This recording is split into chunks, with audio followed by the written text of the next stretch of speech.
નવાનું ને બહારથી જે વ્યક્તિ આવે કહી ના શકે કે કયું એક દીવડાથી 499 દીવડાને પ્રગટાવવામાં આવ્યા છે, ખબર પડે?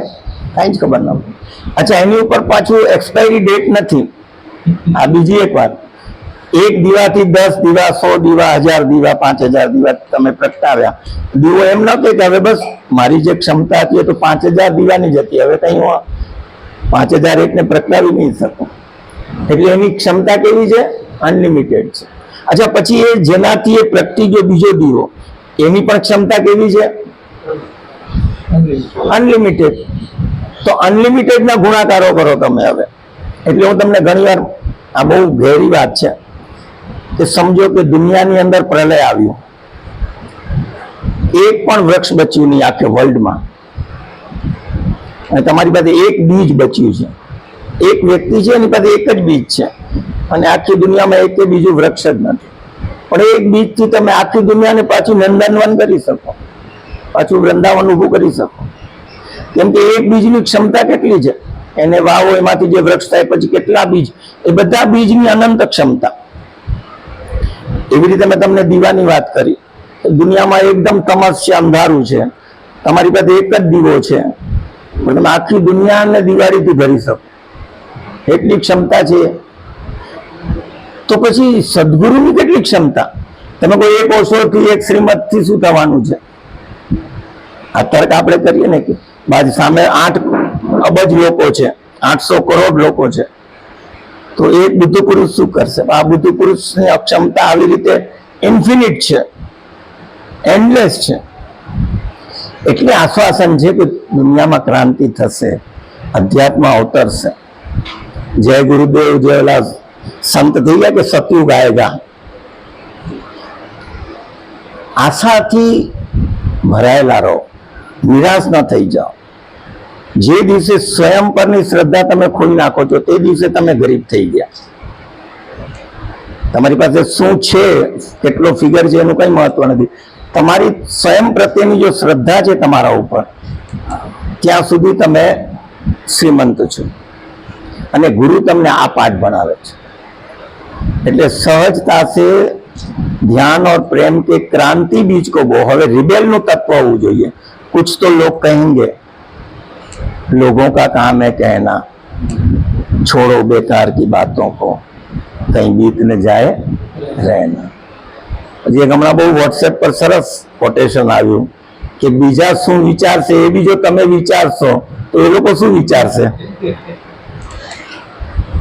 તો જે દિવસે આપણે મીરાએ કહ્યું કે ભગત અને જગતનો વેર છે. તમે જ્યારે કોઈ પણ સદગુરુને સેવશો તો પરિવારથી, સમાજથી, મિત્રોથી તમે ઉપહાસના પાત્ર બનશો. તમને બધા હારતોરા નહીં પહેરાવે. સમાજનો નિયમ છે, પેલા ઉપહાસ, પછી તિરસ્કાર અને પછી સ્વીકાર. આ બે અગ્નિ પરીક્ષામાંથી પસાર થાવ તો સ્વીકાર મળે, પહેલે દિવસે ન મળે. આપણે પહેલે દિવસે ડરી જઈએ, લોકો શું કહે છે. હવે એક ઓશોએ જે ગુરુ માટે વાત કરી છે, તમને પચશે નહીં એવી વાત છે. એક માં હોય ને, એનો એક દીકરો વ્યભિચારી હોય, જુગારી હોય, દારૂ પીતો હોય, ગાળો આપતો હોય, ઝઘડા કરતો હોય, તો એ માં શું કે છે? મારો દીકરો છે, એનો બચાવ કરશે, એના ગુણ ગાશે ને એના અવગુણને ઢાંકશે.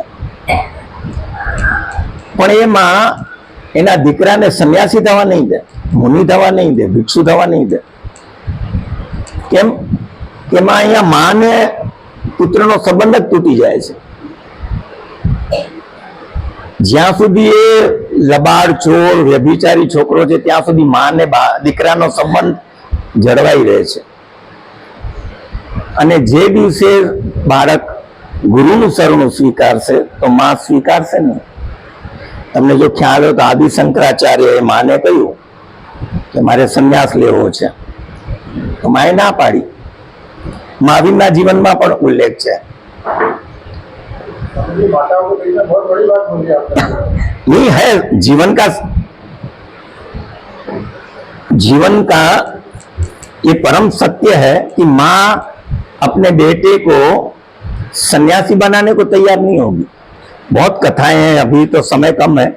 जीसस क्राइस्ट के जीवन की घटना है कि वो खड़े हैं, हजारों लोग इकट्ठे हो गए हैं और वो उपदेश दे रहे हैं, और उसी समय उनकी माँ आ रही है। तो सब लोगों ने जगह कर दिया, जीसस की माँ है, जीसस की माँ है। तो सब हट गए, उनको आगे आने दो। तो जीसस ने कहा मेरी कोई माँ नहीं है। तो जो माँ थी उनको तो शौक लगा कि कोई माँ नहीं है। तो ये एक प्रसंग है कि जब चिदानंद रूप और शिवोहम का पाठ में क्या है कि यहाँ कोई माँ, मेरा कोई माँ नहीं है, मेरे कोई बाप नहीं है, मेरा कोई भाई नहीं है ना। तो जब हम माँ का जो बंधन है ना, वो सोने की जंजीर है या तो अदृश्य जंजीर है, वो सबसे बड़ा मोह है, उसको तोड़ना बहुत कठिन है। आदि शंकराचार्य के जीवन का उल्लेख है कि वो जब 8 साल के थे तो उन्होंने कहा मुझे सन्यास लेना है। मैंने कहा नहीं लेना है, नहीं दूंगा। महावीर के जीवन में भी है, बड़े भाई ने कहा तुझे क्या साधु बनने की दीक्षा लेने की पड़ी है।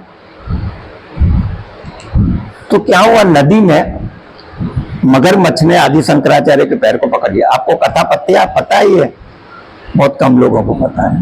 नहीं, आपको नहीं पता, आप लोग जैन धर्म से, भागवत में कथा आती है। तो आदि शंकराचार्य के पैर को नदी में मगरमच्छ ने पकड़ लिया, वो छोड़े नहीं। माँ बहुत, माँ साथ में थी, ये तो बच्चा था, और माँ बहुत रोती है, चिल्लाती है, और वो उसने बहुत समय निकल गया लेकिन वो मगरमच्छ पैर नहीं छोड़ रहा है।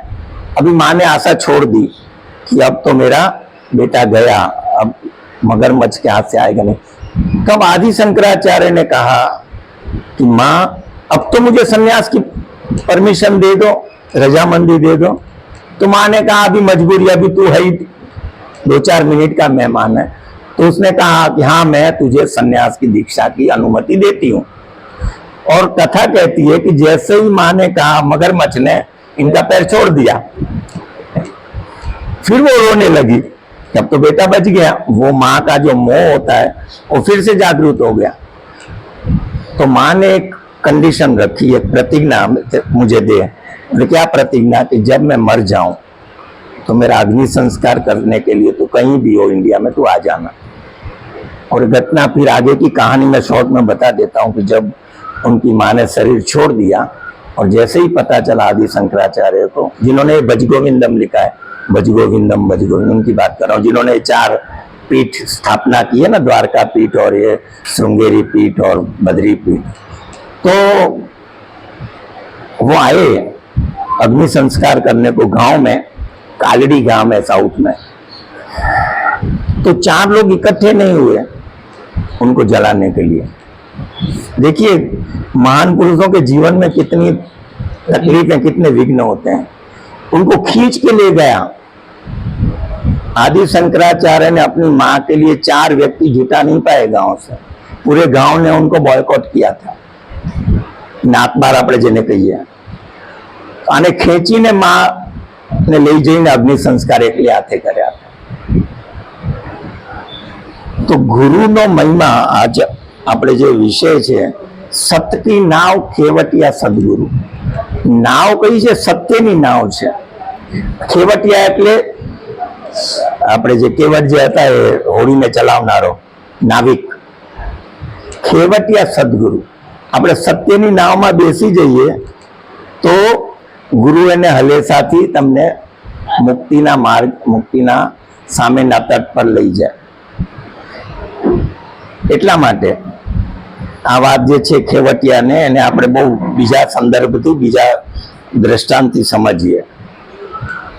એક તો નાની હોડી હોય, એમાં 5-10 જણા બેસે તો કેવટની સમજો હોડી છે, તો અહીંયાથી સામેના પાર લઈ જાય। હરિભાઈ કોઠારી એમ કે છે કે ગુરુના ઘણા પ્રકાર છે। કોઈ ગુરુ છે ને એ પાષાણ ગુરુ હોય છે। પાષાણ એટલે પથ્થર। તો એ કેવા ગુરુ હોય? હમ તો ડૂબેંગે સનમ, તુમે ભી લે ડૂબેંગે. એ ગુરુ કેવા ખાતર હોય છે? ઢોંગી હોય છે. તમે એને પકડવા જાઓ તો એ પોતે ડૂબે, એ પોતે પથ્થરો જ છે એટલે એ ડૂબે, ને તમે એનું સરનું લો તમે ડૂબો. એટલે પાષાણ ગુરુ હોય છે દુનિયામાં. એના પછી જે પર્ણ ગુરુ, જે પાંદડા જેવા ગુરુ હોય, એ પોતે આમ તર્યા કરે, પણ તમે એમ વિચારો કે હું આને પકડી લઈશ તો હું સામે પાર પહોંચી જઈશ, તો એ સંભવ નથી. આ પાંદડું પોતે તર્યા કરે. એના પછી આવે છે નૌકા ગુરુ. નૌકા ગુરુમાં 5-10 લોકો બેસે ને એને સામે પાર લઈ જાય. અને એની આગળ આવે જહાજ ગુરુ. એટલે નાનક દેવ જે ગાય છે પોતે કે નાનક નામ જહાજ હે, ચડે સો પાર ઉતરે. નાનક એમ કહે છે કે હું એક જહાજ બનીને આવ્યો છું, અને તમે જો શીખ ધર્મ સ્વીકારી લેશો તો હું તમને સામે પાર લઈ જઈશ. નાનક નામ જહાજ હે, ચડે સો પાર ઉતરે. જે ચડી ગયા એનામાં એ પાર ઉતરી ગયા. તો ઓશોને પૂછવામાં આવ્યું તમે કઈ કક્ષામાં આવો છો? હવે એમણે मजाक में એમ કહ્યું कि मैं भी जहाज लाया हूं, लेकिन मेरे जहाज के इर्द गिर्द मैं सबको नाव बांधने की भी अनुमति देता हूं. એટલે ઘણા લોકો જીદ કરે કે અમારે તમારા જહાજમાં નથી બેસવું, અમે તમારી જોડીમાં બેસશું. તો શું કે કઈ વાંધો નહીં, તમે તમારી જોડીમાં બેસો, ખાલી તમે મારી રસ્સી બાંધી લો મારા જહાજની સાથે. તો તમે કલ્પના કરો કે ઓશોનું જહાજ ચાલે છે અને આજુબાજુ સેંકડો હોડીઓ છે એની સાથે બંધાયેલી છે, એ બી એની સાથે ચાલીને પહોંચી જાય છે.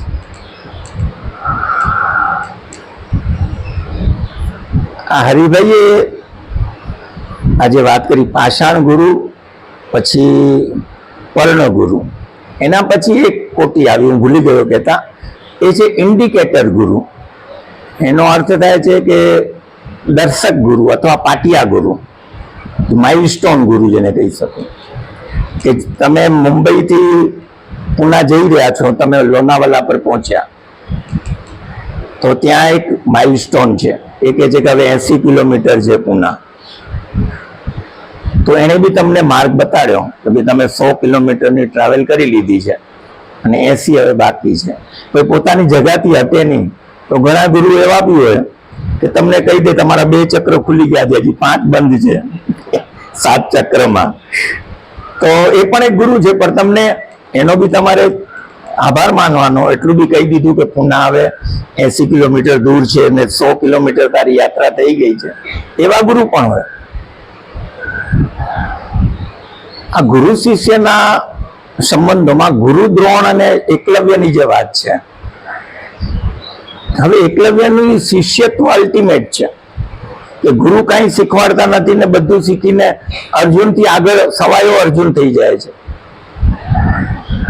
અને મહાભારતીય શીખવાનું છે કે જે ગુરુએ કઈ શીખવાડ્યું એ ગુરુ દક્ષિણા માટે હાજર થઈ જાય છે. અને એ બી કેટલી બધી ઈર્ષ્યા, કેટલું બધું ગણિત, કેટલું બધું કેલ્ક્યુલેશન કે આનો અંગૂઠો કાપીને લઈ લઉં તો આ બાણાવડી નહીં થઈ શકે ને મારો અર્જુન છે ને એ નંબર 1 પર રહેશે. જ્યાં સુધી એકલવ્ય છે ત્યાં સુધી અર્જુન નંબર 1 નહીં થાય. એટલે મોટામાં મોટું ષડયંત્ર અથવા શોષણ અથવા દગો દ્રોણ દ્વારા એકલવ્યને અપાયો છે.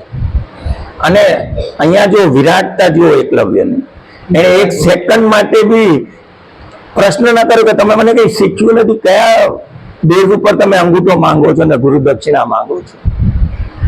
એટલે આ જે ગુરુ શિષ્ય પર આ એક ધબ્બો છે. ગુરુ શિષ્ય પરંપરા છે હજારો વર્ષોથી. આપણામાં એક શબ્દ છે, તમને નહીં સાંભળ્યો, નુગરા. નુગરા શબ્દ એ છે કે જેના ગુરુ નથી. તો નિષ્કુળાનંદ કરીને એક સંત થઈ ગયા છે, તે કહે છે કે નુગરા નહીં ચડે નિર્વાણ રે. જે લોકોએ ગુરુ નથી સેવ્યા એના માટે મોક્ષ અસંભવ છે. ક્યાંક બી સમર્પિત થાવ અને સમર્પણ કોણ થાય? ગોબર ગણેશ ન થાય. બહોત નમે નાદાન એ નમનની વાત નથી. અહીંયા સંકલ્પના વૃક્ષની ઉપર સમર્પણનું ફૂલ ખીલે છે. આ બહુ સમજવાની વાત છે. સંકલ્પ જ્યારે પ્રગાઢ થઈ જાય, મેચ્યોર થઈ જાય, ત્યારે ત્યાં જે ફૂલ ખીલે છે એ સમર્પણનું ફૂલ. એટલે તમે કોને ઝૂકી જાય, તમે ઝૂકી જાઓ, એવી ઝૂકવાની વાત નથી અહીંયા.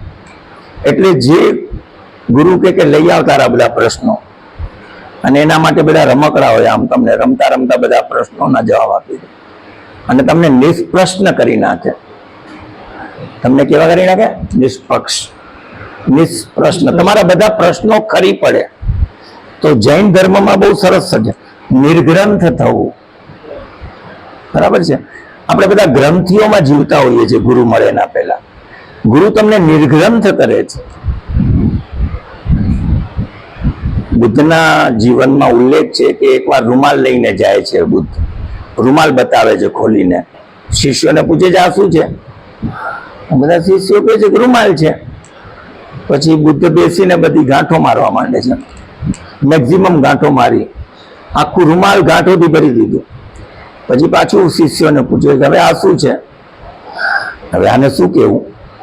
છે તો રૂમાલ જ, પણ જેમાં આટલી બધી ગાંઠો છે ને રૂમાલ બી કેમ કહેવાય? તો આપણે બધા જયારે ગુરુ પાસે જઈને ત્યારે આ ગાંઠવાળા રૂમાલની જેમ જઈએ છીએ. પછી ગુરુ એક એક ગાંઠ ખોલે ને તમને નિર્ગ્રંથ કરે. એટલે આ ગાંઠો ખોલવાની પ્રક્રિયા છે ને પહેલા અધ્યાયથી 18મા અધ્યાય સુધી ચાલે છે. પહેલો અધ્યાય વિષાદ યોગ, આપણે વિષાદમાં છીએ. એના પછી સાંખ્ય યોગ, પછી કર્મયોગ આવે, પછી જ્ઞાન વિજ્ઞાન યોગ આવે. 10મો અધ્યાય વિભૂતિ યોગ આવે. 11મો વિરાટ દર્શન યોગ આવે. વિરાટ દર્શનમાં ગુરુ પોતાનું જે વિરાટ સ્વરૂપ બતાવે છે કે જો તું જે સમજે છે નથી, હું મારી અંદર બધું આખી પૃથ્વીઓને ને સૂરજ ચંદ્ર ને બધું મારાની અંદર સમાવીને બેઠો છે. અને એના પછી આપણી શ્રદ્ધા છે ને એકદમ દ્રઢ થઈ જાય. પછી દુનિયાની કોઈ તાકાત, આધિ વ્યાધિ ઉપાધિ કઈ તમને હલાવી ન શકે. હવે આ જે ગુરુનો મહિમા છે એ કબીરે જે ગાયો છે અદ્ભુત. એક તો આપણે જાણીએ છીએ ગુરુ ગોવિંદો ઉખડે, કાપે લાગો પાય, બલિયારી ગુરુ આપી, જેને ગોવિંદીઓ બતા. એના પાછા બે અર્થ છે, એમાં નહીં જાઉં. બીજું એને કહ્યું છે ગુરુ કુંભાર શિષ્ય કુંભ હે. ગુરુ કુંભાર શિષ્ય કુંભ હે, ઘડી ઘડી કાઢે ખોટ, અંતર હાથ સહાય દે તો બહાર મારે ચોટ. ગુરુનું કામ બહુ અઘરું છે, એ કુંભાર જેવું છે. તો કુંભારને તમે ઘડો બનાવતા જુઓ, આપણે બધા શિષ્યો ઘડાની રૂપમાં છીએ, માટીના લોંદા જેવા જઈએ. તો ગુરુ કુંભાર શિષ્ય કુંભ હે और घड़ी घड़ी काटे खोट. આપણે જો એક એક ખોટ છે આપણા જીવનની, કામ ક્રોધ લોભ મોહ મદ મત્સર, એ બધું એક એક અવગુણ ને ગુરુ બહાર કાઢે. અને કામ શું કરે? અંતર હાથ સહાય દે, બહાર મારે ચોટ. એક બાજુથી એ માટીને સાચવે કે માટી નીચે ન પડી જાય, બીજા હાથથી પ્રહાર કરે કે માટી કાચી ન રહી જાય. એ બંનેનું બેલેન્સ જળવાવું જોઈએ. વધારે પ્રહાર કરે ગુરુ તો તમે ભાગી જાઓ, વધારે સપોર્ટ આપે તો તમારા જીવનમાં ક્રાંતિ ના આવે. એટલે ગુરુનું કામ કેટલું અઘરું છે, જેમ કુંભારનું કામ અઘરું. તો આ રીતે જો તમે ગુરુને તમારા ઉપર કામ કરવા દો, માટી વચ્ચે વિઘ્ન ના નાખે, તું મને આ ટપલાન નહીં માર, એ સહન કરે ટપલાને, તો ગુરુ અગ્નિ પરીક્ષા પણ લે. પણ એ અગ્નિ પરીક્ષા પછી તમે છે ને સોનું કુંદન થઈને બહાર આવે, તમે નવા નીકળીને આવો. એટલે આપણે આચાર્ય માટે, ગુરુ માટે ઉપનિષદ એમ કે છે કે આચાર્ય મૃત્યુ. ગુરુને મૃત્યુની ઉપમા આપવામાં આવી છે. ગુરુ મૃત્યુ છે, પણ એક બાજુથી મૃત્યુ છે, બીજી બાજુથી નવસર્જન છે. અહીંયા તમને મારી નાખે છે, પણ બીજી બાજુ તમારું સર્જન કરે છે. માટીની રીતે મારી નાખે છે, ગળાની રીતે સર્જન કરે છે. અને ત્યારે તમારી જાતને સોંપી દેતા આવડવી જોઈએ. ઓપરેશન થિયેટરમાં આપણને જેમ ડોક્ટર પર ભરોસો હોય છે, તમે વચ્ચે એને કઈ સલાહ સૂચન ના આપો કે ફેમિલી મેમ્બર ડોક્ટરને ગાઈડ ના કરે કે તમે આમ કરો ને આમ ના કરો. તો ગુરુ ત્યારે તમારી ચેતના પર સર્જરી કરતા હોય ત્યારે તમારે પૂરું સમર્પણ, પૂરી શ્રદ્ધા, પૂરું ડેડિકેશન. ઓશો કહે છે કે આ જે આશ્રમ છે એમાં કોઈ બી ચાલતા ચાલતા અમે પુના વિઝિટ કરો, ચાલો આંટો મારી આવીએ પુના આશ્રમમાં, એના માટે નથી બન્યું. જે લોકોએ પોતાનું જીવન દાવ પર લગાડ્યું છે ને જેને શરણું એમનું સ્વીકારી લીધું છે આજીવન, તો અહીંયા આત્મા ઉપર સર્જરી કરી રહ્યા છે ગુરુ.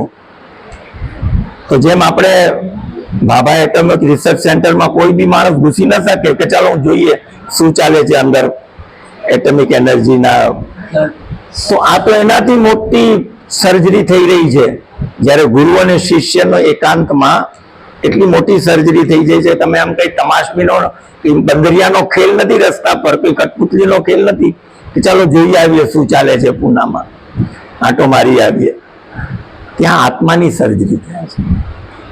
તો ગુરુ માટે બીજું છે, કબીરજીનું બીજું ગુરુ મહિમાનું પદ છે कि कबीरा हरि के रूठते गुरु के शरणे जाए, कहे कबीर गुरु रूठते हरि नहीं होत सहाय. અહીંયા ગુરુને પરમાત્માની ઉપર મૂક્યા છે કે તમારા પરમાત્મા તમારાથી રીસાઈ જાય તો ચિંતા નહીં કરતા, ગુરુ મનાવી લેશે. પણ તમારા ગુરુ તમારાથી રીસાઈ ગયા ને તો પરમાત્મા કહે હવે હું બી કાંઈ નહીં કરી શકું. એટલે અહીંયા મહિમા ગુરુનો પરમાત્માથી ઉપર રાખ્યો છે. હવે આ બીજી એક વાત તમને કહું, ગુરુનો મહિમા કેવો છે.